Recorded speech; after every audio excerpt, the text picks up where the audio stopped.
way through from row 3. Watch the lights. Away we go. We are green. We are off and racing. Van der Haar just a little slow into the pedals for Van der Haar. Toonarts through the centre. Sweep gets a good start. Van der Poel just in a little bit of traffic on the left. You can see him just behind Cameron Mason, but it's Toonarts leading for Laurent Sweep, Mace Hendricks, Joran Visura up there. Then Ailey Isabit, Niels van der Putte, Kevin Kuhn, Felipe Orts trying to move up, Pim Ronhaar, Jens Adams, Thibaut Nace, then Cam Mason and Mathieu van der Poel just on the left, but Toonarts leading out here, twice a winner in Zonhoven. This course, usually, because it's super fast, you can see the speed Mathieu van der Poel is moving up there on the left-hand side in the World Champs jersey. This course traditionally isn't that muddy on this section, and it's super fast, so it's actually quite hard to move up. But today, because of the mud, because it's super tough, you can see that these riders are able to it separates it out enough that it provides gaps where riders can jump through. And you want to be into that sandpit as quickly as possible, and in as higher up a place as is humanly possible. And so leading, Mathieu van der Poel is now in second spot going into the important sandpit. And the thing is that Mathieu van der Poel can ride out of the sandpit. Watch the speed that Van der Poel carries. But did you see him pedal from the top? So I have not seen another rider in this race pedal once they get to the sand, and he did, and he is straight over the top. Toonarts is possibly going to make it as well. And then Laurent Sweep in third, it has to jump off. And Mathieu van der Poel has already, in the first quarter of a lap, made his impression that I am back. Well, if you're going to announce that you're back, that's how you do it. As you said, pedaling down the descent. So we came into this about a minute or so ago, a minute and 50 seconds ago, saying, was Mathieu van der Poel going to come back into cyclocross with the race-winning form? And on lap 1, the answer to that question is yes, folks. I mean, it's just insane. We're going to see this again. Well, we missed a bit, but just on that corner where we see Ellie is a bit behind, he pedalled. And he pedalled in order to get into this tight line, and he could just whiz past Toonarts. And the speed at which he's able, he stays in the line, super smooth, and he just carries that. And look at how he's getting away from Arts already. And Arts is really putting everything in at this point, but the gap is huge after, like you say, 2.5 minutes in, and he's already got 10 seconds. It's incredible. If you're tuning in for the first time to cyclocross, if you've happened across cyclocross here on Discovery Plus or Max, depending on your territory, or on Eurosport, Mathieu van der Poel, the great one, I think we can affectionately call him the world champion. This is what he does. You know, you saw the start that he had and where he was, and you pointed out him moving up, but through to the front, and in 3 minutes into this one. I mean, this is, as we always say, you know, you look at Mathieu, you look at Wout, and these riders, these are generational talents. Oh, I mean, I don't think we've seen a talent like Van der Poel. I mean, I could say ever. I'm sure people would disagree. There are a million different opinions on this, but the skills that Van der Poel has, the ability that Van der Poel has to use, you know, he's incredibly powerful. He's incredibly, he has a lot of torque, so he can use that power really quickly. He accelerates super fast, but his skills are the best we've seen of a rider in many years. And he has no fear. He just approaches things that others would think about. He just does it, and it's you know, it's brilliant. And from that start, actually, we saw Felipe Orts have a problem. He had a great start, and then suddenly he lost traction and went back through, and he's now in quite a far behind spot. And Michael van Toornout as well, we didn't see have a great start again, and he's not in the top 15 right now either. This is what the crowd came to see. I mean, if you're an amateur cross rider, or you want to get into cross, or you're interested in sport, it's watch Van der Poel. Watch where he takes time on every single corner. The little float that you point out as well, that we can, the way Van der Poel, the way you just the bike moves underneath, and how you're subtly in and out the saddle, the grip that he finds where no one else can find the grip. It's the speed into the corners, how late he brakes, everything, every fraction of a second. He has these courses just absolutely dialed into his brain. Yeah, I don't even know if it's that. He's just got this unique ability to match his bike to his body, as we see. You see Ron Ha coming around Arts there. I think he just has this unique ability to find the limitations of his bike and his body and match them together. And quite often people are really aware of how their bike's moving underneath them. They're really good with different tyres and things, but he's just exceptional in what he does. And even his brother used to say when they'd go ride things when they were kids, he'd just his brother would look at it and go, yeah, I'm not too sure about that. And bearing in mind his brother has been national champion in his age group, and then Mathieu would be like, yeah, we're going to do that, and off he goes. And he just has this. Some people do. Some people really do have this incredible skill set. And I mean, it doesn't matter what. Again, this is what we talk about in terms of the sort of generational talents, because it doesn't matter what bike it's on. Because I got to commentate the Gravel Worlds when he won the Gravel Worlds, and winning. He's won 3 Tour of Flanders. He's won Paris-Roubaix twice. He's won Milan-San Remo. He's won Amstel Gold, Strade Bianchi. It's Tour de France stage wins. It's everything about it, and he's got aspirations to now to really get back into the mountain bike again as well. So within that setup, it doesn't matter what bike it is as well. Yeah, definitely. I guess when you have that perfect poise of balance and skill and lack of fear and talent in physical talent, then yeah, I think you can turn that to many different things. You can be more suited to one sport than another, but equally, he's had his moments where he hasn't been successful, but in cyclocross, I think they are very far and few between, really. But he just changes the dynamic of the race as well, and we can see here now that whereas in a lot of the other races we've watched this season, this big group of riders comes together at the end of the first lap, and nobody really knows what to do, whether to take it on, whether to attack. You see a lot of different riders coming through, and because he has just destroyed that first lap, and you think he'll have about 20 seconds by the time he comes around at the end of lap 1 already. That group behind doesn't have the luxury of what that technology and that input works across all of those. Mathieu van der Poel heads out for 2 laps to go. Behind him, Thibaut Nace very much locked in this second place, looking back to the form that we saw from Thibaut Nace at the beginning of the season, the European champ from the Balwaza Trek Lions, and he's looking. What's the best? Playful is a good description of how Thibaut rides as well. And in terms of, you see the way he approaches different sections of the course, different disciplines within cyclocross as well. And you can see that sort of, he's back, he's relaxed, his bike, everything is flowing again today he's riding absolutely brilliantly.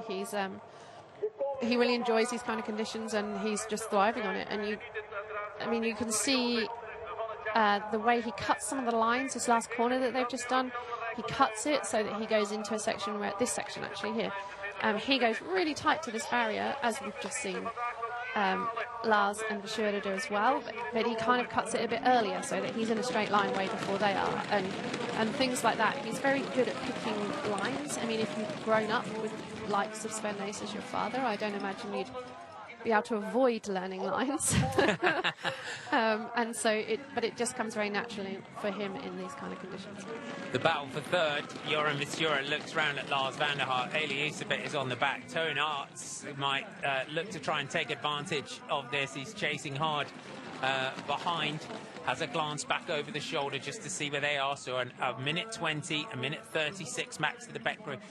Next group, Niels van der Putten here, teammate of Mathieu van der Poel. Looks like he's recovering. Looks like he has had to ride Holst out of his legs today. Yeah, he put everything in yesterday, didn't he? That was probably the last opportunity for a while for these riders to really take on a race without Van der Poel in it or Van Aert in it, and he took that full advantage, and he did an absolutely brilliant faultless ride yesterday, so he's just enjoying today.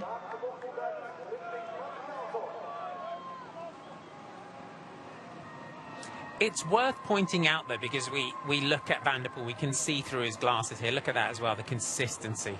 7:33, 7:33, 7:35, 7:34 for Van der Poel. We're getting a plea, and this shows what we were talking about in terms of that front wheel movement that you've also got in the sand.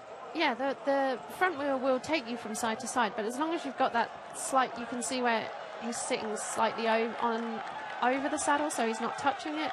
And as long as you've got that, then your bike can move underneath you to quite a large degree, and you still have super control. You can look at the speed of Swake down there. Is that Swake or is that Viscura? Viscura, sorry.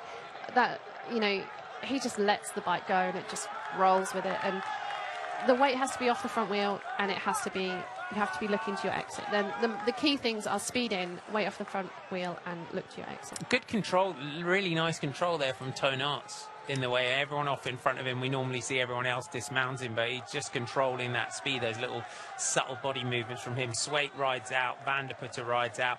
It also gets really power heavy at this point in the race, doesn't it? The amount of power to time after time to be able to ride out of this bowl is the accelerations, the energy expenditure, you know, every time you go around a corner you've got to get out of the saddle, like we're seeing Nace do here. You've got to get back to speed as soon as possible.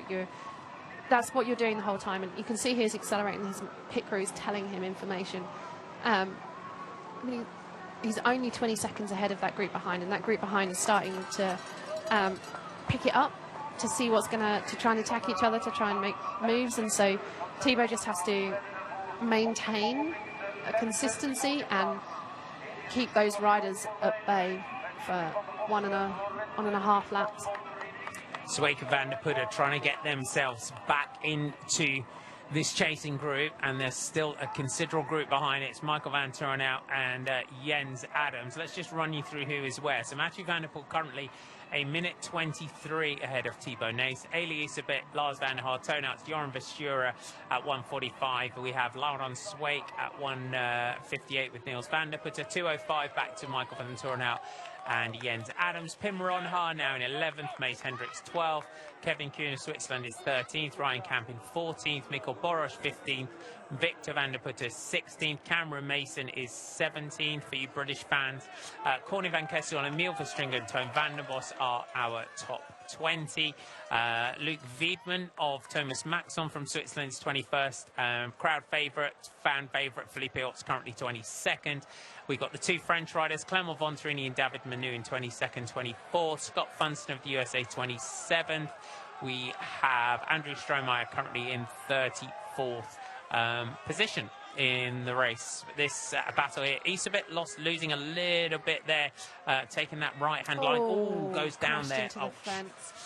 Sometimes when you get into these ruts, they fire you. Mud fires you normally towards the fence, and he was just on the edge of that, and he hit something. Quite often, it's where the people cross the course, and so you could see there was a course crossing, and it fired him into the barriers for that. So.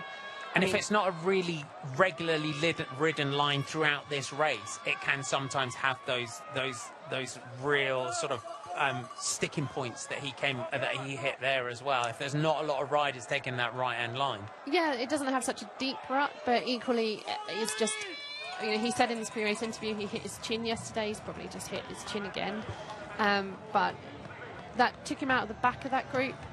But there's still opportunity for him to come back at this point. Well, I mean, yeah, as the riders go through the race, because they don't have the traction on their tyres, because their tyre choices for the sand, you choose your tyres for the majority of the course, not for the sections that are the muddy sections like that. And so, because of that, you don't necessarily have the same grip you would if you were using a mud tyre, and because of that,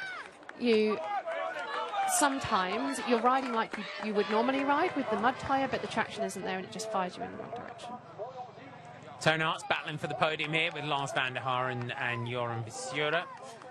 Just in the background, Ailey Isabet just trying to get himself back in there. Nice power there from Tone Arts. That might make a difference. This could be a 5-second, 10-second advantage by the time he gets out, but Lars van der Haar quickly back on there, but Tone Arts just pulling out here, good few seconds advantage. Van der Haar having to burn some power up that climb, that shows the difference really, really stepped on it. Nice drift through there from Tonarts. And that corner is such an important corner in this race. You wouldn't think that. Going into the race, you wouldn't say, well, it's just a corner in the sand. Why would that be more important than any of the descents into the POEL or anything like that? But that corner is so important, because if one person makes it through perfectly and the person in second doesn't, that's where you can get huge time gaps. And we've seen that in other races.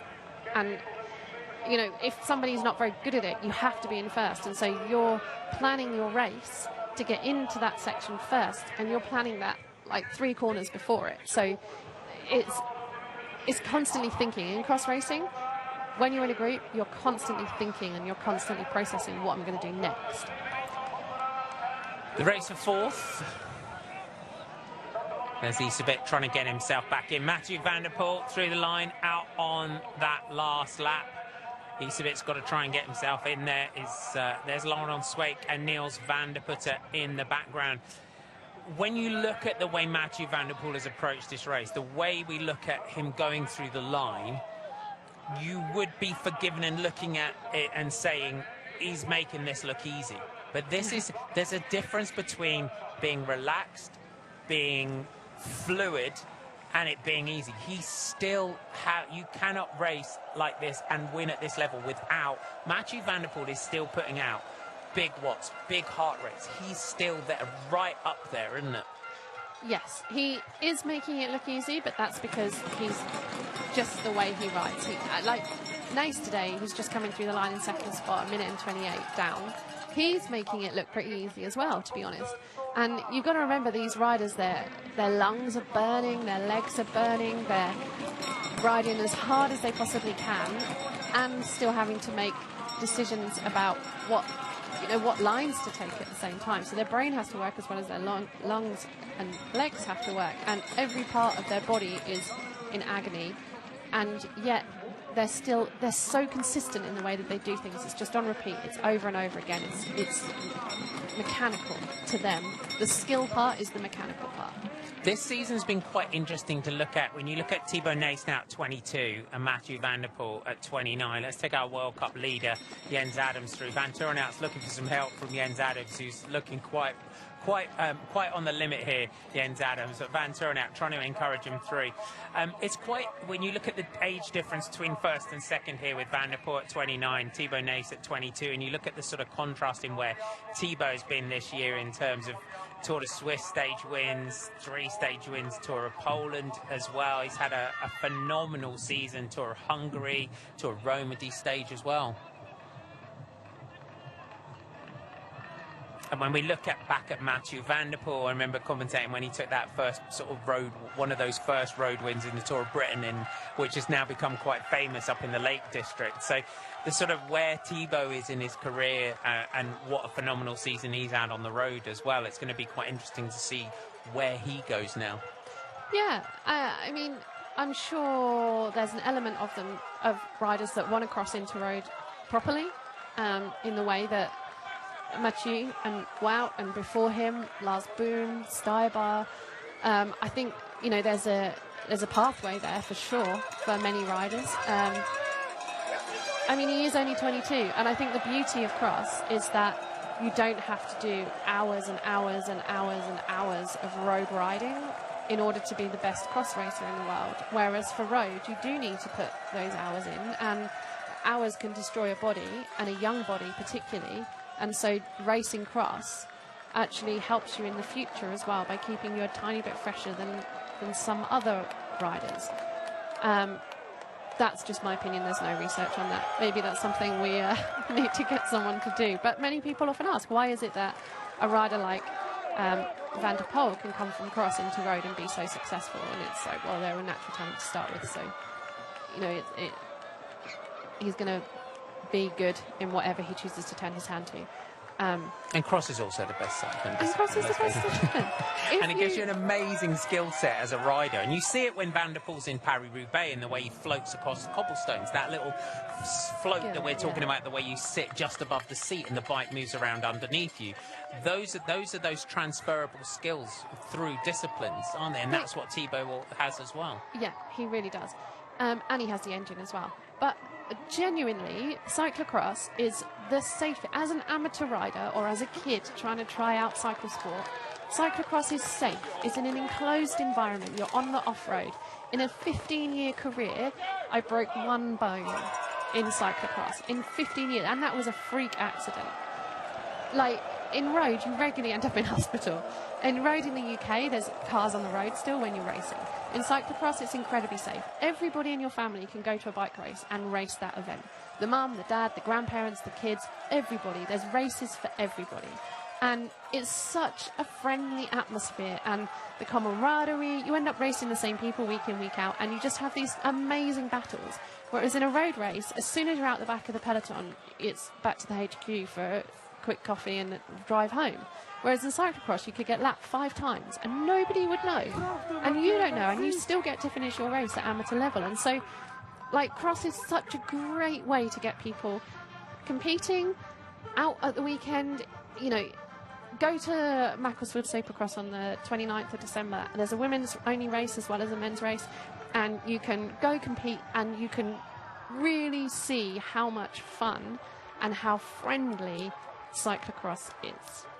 I've been to Road Worlds as well, so I do know the difference. Mathieu van der Poel. So we're counting them up. About 100, and this is win number 163 in cyclocross for Mathieu van der Poel. Already 50 road race victories in his career, including the World Road Champs, 3 Tour of Flanders, 2 Paris-Roubaix, Milan-San Remo, Amstel Gold, Strade Bianchi, to name just a few. The 6-time world champion, who here very much has delivered the performance that we have been looking for, or were wondering if he was going to deliver today. This man here, Thibaut Nace, back onto the big form that we saw at the beginning of the season, that delivered this European Champions jersey. Toon Aerts and Joran Visura locked in a battle for that 3rd spot on the podium. Lars van der Haar trying to find his way back in here to try and take that one for the Baloise Trek Lions. Toon Aerts capitalising on this corner previous lap where he just surfed the sand and kicked on, and he's doing it yet again, and he's got Thibaut Nace now ahead of him, and Nace is definitely will just feel this pressure on the last part of this lap. And he'll hear the noise of the crowd as they're cheering out different people's names, but I think Nace has enough of a gap at this point. I think he's got a solid 11 seconds, and he's super smooth on this descent. He's really good on the next corners, and it's not that far to the finish now, as we're about to see Mathieu van der Poel come down to the finish line. Last descent onto the road. Welcome back to the Wizard of Cross. Mathieu van der Poel, the world champion, delivers the performance that we were wanting, the performance that we could say we were expecting, but he does it in emphatic fashion. What a show of